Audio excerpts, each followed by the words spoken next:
मूर्तिजापुरात blackmail केल्याने तरुणीचा आत्महत्येचा प्रयत्न, पोलिसांची भूमिका संशयास्पद।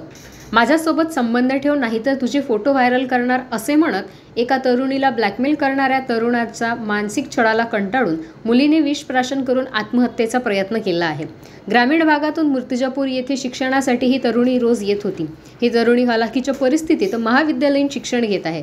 तरुणाच्या त्रासाला कंटाळून तरुणीने विषप्राशन केलं। या तरुणीवर अकोल्यातील शासकीय वैद्यकीय महाविद्यालय तथा सर्वोपचार रुग्णालयात उपचार सुरू आहेत। सर्वप्रथम उपचारासाठी मुलीला मूर्तिजापूर येथे दाखल केले असता तिने आपला जबाब पोलिसात नोंदवला होता। यामध्ये तिने मुलावर मानसिक छळ केल्याचा आरोप केला आहे। मात्र पोलिसांनी अद्यापही या प्रकरणात चौकशी करून गुन्हे दाखल केले नाहीत। त्यामुळे मुलीला न्याय मिळावा अशी मागणी मुलीच्या वडिलांनी केली आहे। मुलीला मला काहीच सांगितलं नाही आणि माझी मुली कॉलेजमध्ये रोज जात होती। कधी कधी मी तिला सोडत होतो।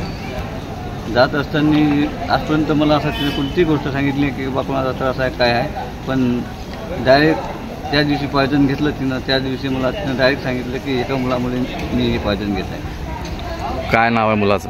अक्षय वानकर। कशा प्रकारे छेड करत होता तो रोज तिला फोन करायचा आणि टॉर्चर करायचा। तू जर माझ्या संबंध ठेव, नाही ठेवले तर विचार कर, मी तुझ्या आई वडिलांना बाबांना तो व्हायरल करीन सगळं तुझं हे, अशा धमक्या देत होता। माझ्या मुलीला न्याय मिळावा कारण की माझी मुलगी शिक्षणाची आहे, हुशार आहे। अगर माझ्या मुलीला न्याय मिळाला तर शेवटी मी शासनाला जबाबदारी देते।